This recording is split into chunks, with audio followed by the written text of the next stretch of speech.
अवध नारायण अपने गांव शंकरपुर में अपनी डीह पर बूढ़े पिता के साथ रहते थे। माँ बचपन में ही गुजर गई थी।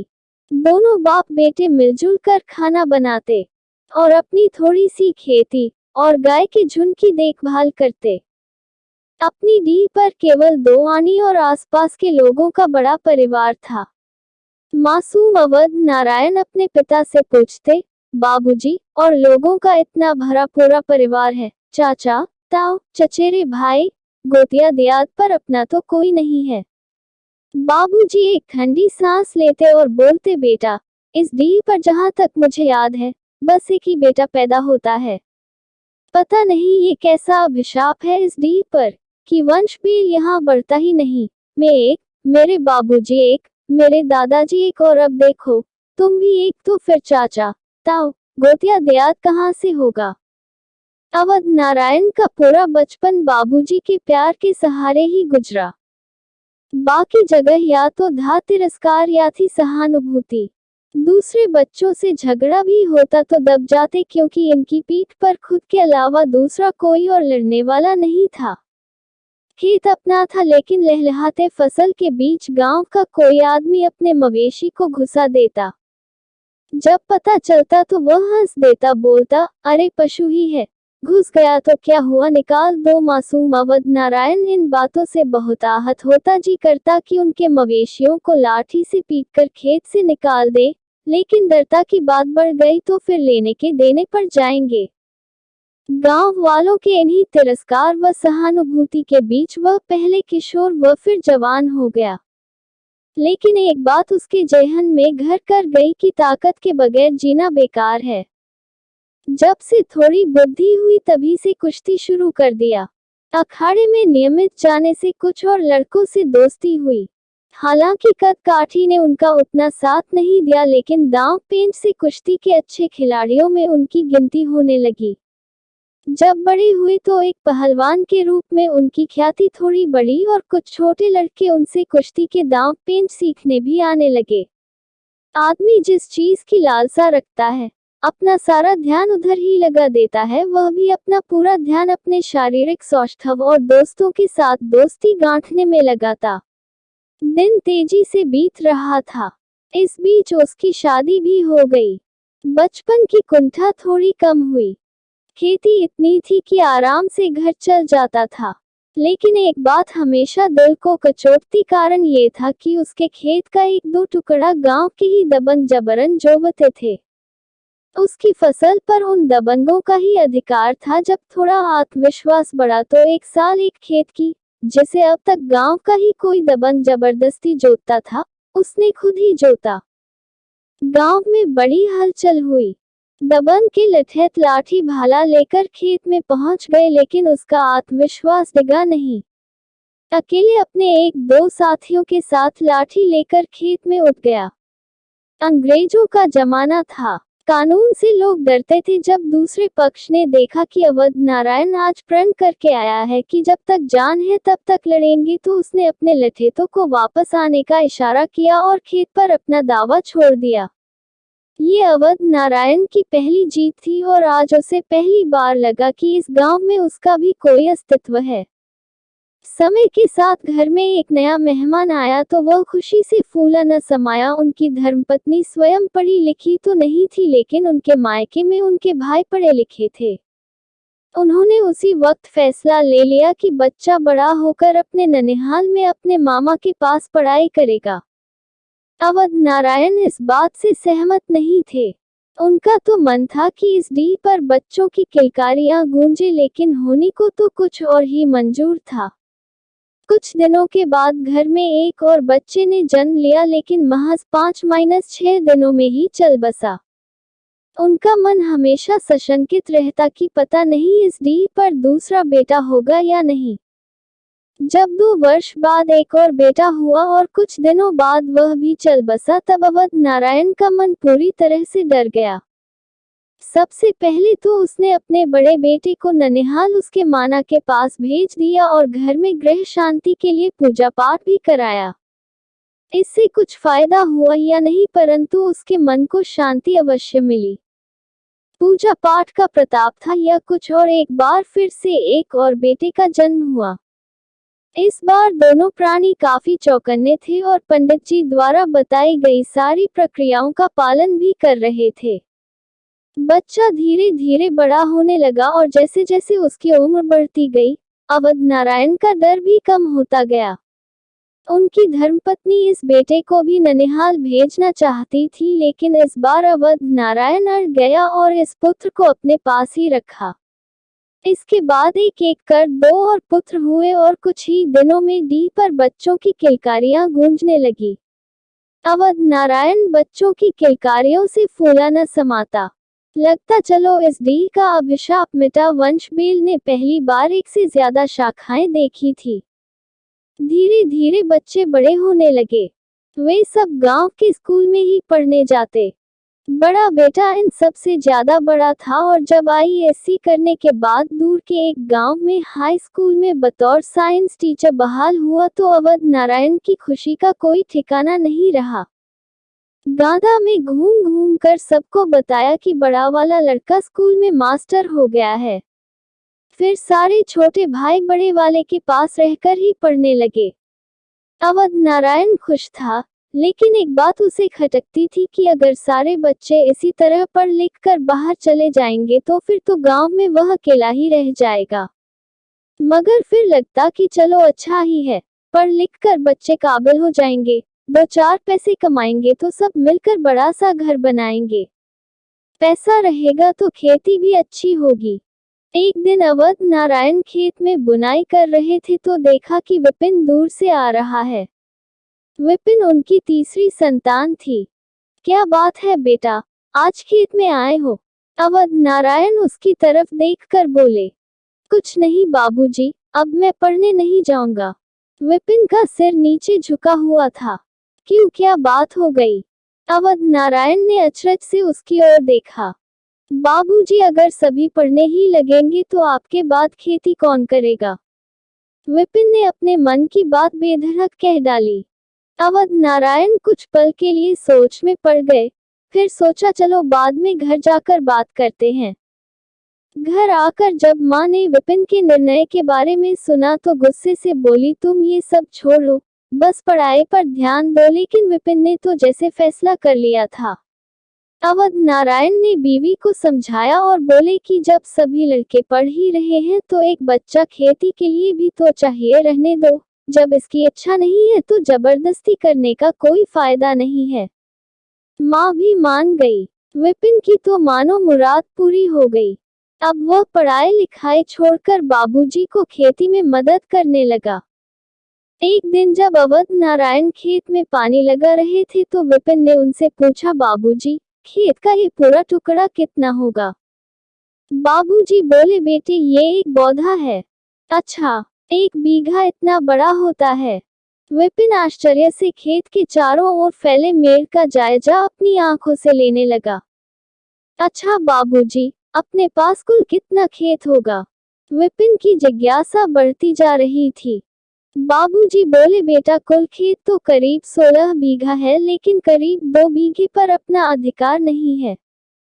मतलब वो हमारा नहीं है? विपिन शायद समझ नहीं पाया। नहीं बेटा, बिल्कुल अपना है। रसीद भी अपने नाम से कटता है, लेकिन कुछ ताकतवर लोग जबरदस्ती उस पर अधिकार जमाए बैठे हैं। अवध नारायण के सीने से मानो बरसों की देवी आग से चिंगारी सी उठी। कौन है वह लोग बाबूजी, और कहाँ है वह खेत? एक साथ दोनों सवाल विपिन की जुबान से निकले। बेटा, अपने ही गांव के लोग हैं। अवध नारायण ने एक ठंडी सांस ली। और बाबूजी, वह खेत किधर है? विपिन ने अपना सवाल दोहराया था। यही बेटा, यहाँ अपना कुल 3 बीघा खेत है, पर 2 बांधे पर उन लोगों का ही कब्जा है। बाबूजी का दर्द बाहर छलक आया था। पता नहीं क्यों विपिन शांत हो गया। मन में सवालों की झड़ी लगी थी, लेकिन शायद उसे भी अपनी कमजोरी का एहसास था। आखिर उसके भी तो कोई चाचा ताऊ नहीं थे और बाकी भाई भी बाहर रहकर नौकरी व पढ़ाई करते थे। कहते हैं अकेला ब्रह्मा भी झूठा होता है। तन और मन में आग लग रही थी। कैसे कोई जबरदस्ती हमारा खेत जोत सकता है? बार बार ये सवाल दिल को बंध रहा था, लेकिन समुचित उत्तर के रास्ते में अपनी कमजोरी बार बार आड़े आ रही थी। जिस मनस्थिति से कभी जवानी में अवध नारायण गुजरा था, आज वही स्थिति विपिन की भी थी। एक खेत तो अवध नारायण ने छुड़ा लिया था, लेकिन दूसरा खेत छुड़ाने की उसकी हिम्मत नहीं हो पाई थी, क्योंकि जिसने खेत पर कब्जा किया था पूरे गांव में उसकी तूती बोलती थी। विपिन ने मन ही मन फैसला किया कि इस खेत को वह छुड़ाकर ही दम लेगा। उस दिन से विपिन की दिनचर्या बदल गई। खेती में उसका ध्यान न लगता था, अपने शरीर पर ध्यान देता और दोस्तों के साथ सट्टेबाजी करता। अवध नारायण उसके इस परिवर्तन से खफा थे। आए दिन छोटी मोटी लड़ाइयों में भी उसका नाम आने लगा, लेकिन किसे पता था कि ये किसी बड़ी लड़ाई की तैयारी चल रही थी। गांव में धीरे धीरे विपिन की छवि खराब हो रही थी, लेकिन उसका मिशन अभी भी साफ था। कभी किसी बड़े ग्रुप को तो कभी किसी बड़े गुडे को चुनौती देता, कभी जीत मिलती तो कभी हार। लेकिन इसका फल ये हुआ कि उसके दोस्तों की एक मंडली तैयार हो गई, और जब एक दिन उसे लगा कि अब वह अपने खेत पर धावा बोल सकता है, तो उसने कार्तिक महीने में जैसे ही खेत कोशी की धार से बाहर आया, जाकर उसमें उड़द बो दिया। अनीर और दबंग लोगों के चाटुकार हर जगह होते हैं। ऐसे ही कुछ लोगों ने जाकर दूसरे पक्ष को बता दिया कि इस बार आपके खेत में विपिन ने बीज डाल दिया है। बस फिर क्या था, उन लोगों ने भी उसी खेत में अपना बीज डाल दिया। जब फसल थोड़ी तैयार हुई तो विपिन ने दूसरा दांव खेला। वह अपने दोस्तों के साथ खेत जाता और अपने तथा दोस्तों के सारे मवेशियों को खेत में चरने छोड़ देता। ये बात दूसरे पक्ष को रास नहीं आई। वह पूरे दलबल के साथ आया और एक ही दिन में पूरी फसल को उखाड़ कर ले गया। लेकिन विपिन तो लंबी लड़ाई के लिए तैयार था। उसने फिर से खेत तो जोतकर दूसरी फसल डाल दी। बात पूरे गांव में फैल चुकी थी। अवध नारायण ने जब ये बात सुनी तो काफी चिंतित हो गए। गांव में तरह तरह की अफवाहें थी। कोई कहता खेत तो अवध नारायण का ही है, फिर उसके बेटे ने जोत ही दिया तो क्या गलत किया, अब ये दबंगई नहीं चलने वाली है। कोई कहता ये विपिन दो चार छोटी मोटी लड़ाई लड़कर फन्ने खा बन रहा है, विक्रम चौधरी से पाला नहीं पड़ा है, वही इसका भूत उतारेगा।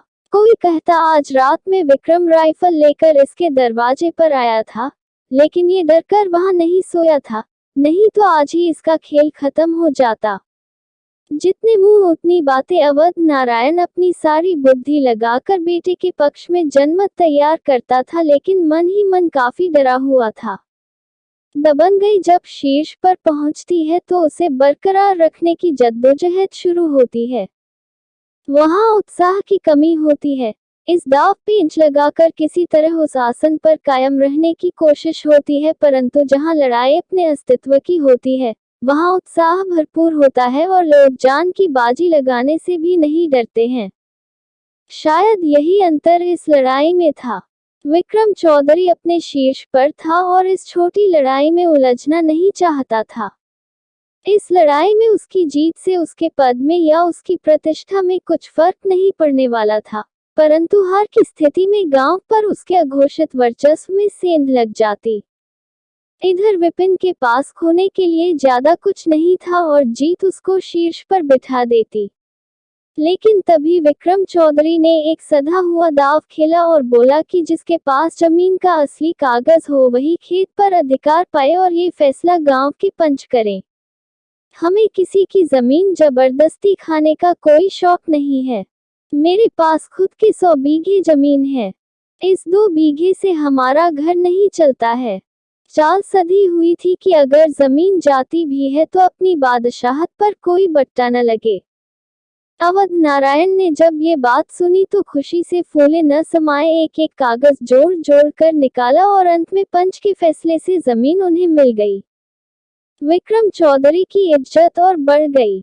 उसने पंचायती के बाद कहा कि हमने तो बचपन से ही इसे अपना खेत समझा था, इसीलिए जोतकर खाते थे, प्रत्येक जमीन का कागज थोड़े ही देखते रहते हैं। अब जब पता चला कि असल में जमीन विपिन की है तो हम ऐसे नहीं कि किसी की जमीन जबरदस्ती खाएं। पर विपिन के लिए इस जीत के अलग मायने थे। बूढ़े अवध नारायण ने विपिन को गले से लगा लिया। आंखों से खुशी के आंसू छलक पड़े। बेटा, जो मैं न कर सका वह तुमने कर दिखाया। जिसकी आग आज तक मेरे सीने में दफन थी, उसे आज उड़क पहुंची है। बूढ़ा अवध नारायण भावुक हो गया था। विपिन भी खुशी से फूला नहीं समा रहा था। उस खेत की अगली फसल विपिन को सुपुर्द कर दी गई। अवध नारायण को अब अपने बेटे के न पढ़ने का कोई अफसोस नहीं रहा। लगा ये तो अच्छा ही हुआ कि 3 बेटे पढ़ लिख कर नौकरी करेंगे और एक विपिन गांव में खेती संभालेगा। हुआ भी ऐसा ही। बाकी के पुत्र धीरे धीरे एक एक कर नौकरी करने लगे। अवध नारायण का तो जैसे सपना ही पूरा हो गया। बेटे छुट्टियों में घर जाते, सबके लिए कुछ न कुछ लाते। विपिन कभी किसी भाई का दुशाला, किसी का स्वेटर, किसी का जैकेट पहन लेता। जिस चीज को वह पहन लेता, भाई भी वापस नहीं मांगते। गांव वाले बोलते, अरे विपिन, तुम्हारे सारे भाई नौकरी करते हैं और तुम ऐसे ही गांव में घूमते रहते हो। तो विपिन पलटकर जवाब देता, चाचा, उन लोगों को भगवान ने कर्मयोगी बनाकर भेजा है और मुझे राजयोगी बनाकर सभी कमाएंगे ही, तो फिर भोगेगा कौन? कम से कम एक भाई तो उसको भोगने वाला भी होना चाहिए ना। गांव वाले हंसते और बोलते, सही है भाई, असली ठाट तो तुम्हारे ही हैं। लोग अवध नारायण के परिवार की तरफ अब सम्मान से देखते। सम्मान के भूखे अवध नारायण भगवान का लाख लाख शुक्रिया अदा करते। जिस सम्मान की बचपन में उन्होंने कल्पना की थी, बुढ़ापे में वह साकार हो रही थी। लेकिन ज्यादा दिनों तक वह इस जीवन का आनंद नहीं ले पाए और एक दिन अपने सबसे छोटे बेटे की नौकरी के ठीक साल भर बाद अच्छी खासी गृहस्थी छोड़कर स्वर्ग को सिधारे। शायद ये शुरुआत थी। वक्त करवटें ले रहा था। हाँ, उसकी आहट थोड़ी धीमी थी। राज्य में लोकतंत्र अपने नए आयाम देख रहा था। सामाजिक न्याय की लड़ाई चरम पर थी। आए दिन 2 गांव, 2 जातियों, 2 समुदायों में झगड़ा होता। लोगों का पुलिस से भरोसा उठ रहा था। राजनेता गुंडे पालते थे और पुलिस राजनेता के इशारे पर गुंडों का पोषण करती थी। जब न्याय व्यवस्था कमजोर होती है तो समाज अराजक हो जाता है। अपने साथ हुए अन्याय के लिए खुद ही हथियार उठाने पड़ते हैं। शकरपुर में भी यही हो रहा था। एक लड़ाई से दूसरी लड़ाई, दूसरी से तीसरी और फिर धीरे धीरे पूरा गांव भी इसकी चपेट में आ गया। गांव में रहने वाले सभी आम और खास इससे प्रभावित थे। विपिन की तो संगति भी ऐसे ही लड़कों से थी, फिर वह कैसे इस लड़ाई के प्रभाव से बच पाता? अब उसके बाकी भाई नौकरी करते थे, इसलिए वह न तो खुलकर लड़ाई में कूद सकता था और न ही अपनी संगति के कारण इस लड़ाई से बाहर आ सकता था। वो अगर खुलकर लड़ाई में शामिल हो जाता तो उसके भाई बुरी तरीके से प्रभावित होते, इसलिए वह पूरे मनोयोग से इस युद्ध से दूर ही रहना चाहता था। लेकिन कुछ दिनों में जब लड़ाई अपने चरम पर पहुंची तो उस आग से वह खुद को नहीं बचा पाया। विपिन ने पहले भी कोई लड़ाई भाइयों से पूछकर नहीं लड़ी थी, लेकिन तब उनकी आंच भाइयों पर नहीं आई थी। लेकिन इस बार की लड़ाई भीषण थी और जब इसकी तपन भाइयों तक पहुंची तो उनका मन झुंझला उठा। उन्हें लगने लगा कि विपिन के कारण ही इस झगड़े में हम लोग बेवजह घसीटे जा रहे हैं। कुछ दिनों तक तो भाइयों ने इस बात का इंतजार किया कि परिस्थिति खुद ब खुद ठीक हो जाएंगी। लेकिन जब लड़ाई की भीषणता बढ़ने लगी, आए दिन किसी न किसी की हत्या होने लगी, तब भाइयों को ऐसा लगा जैसे अब पानी सिर से ऊपर आ गया है। भाई बंधु मित्र विपत्तिकाल में ही पहचाने जाते हैं। लड़ाई में नाम उछलने से भाइयों को कोफ्त हो रही थी और लड़ाई से दूर होने पर गांव के लोगों के लिए हंसी का पात्र बन रहा था। जो लड़का पहले विपिन के एक इशारे पर दौड़ दौड़ कर पानी पिलाता था, वही अब उसका उपहास उड़ाता पीठ पीछे का भगोड़ा कहता। विपिन खून के छूट पीकर रह जाता।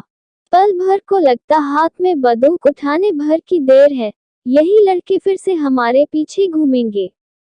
कल तक भैया भैया बोलकर खुशामद करता था, लेकिन आज जब मैं इस झगड़े से दूर जाना चाहता हूँ तो ये बात मेरी कमजोरी बन रही है।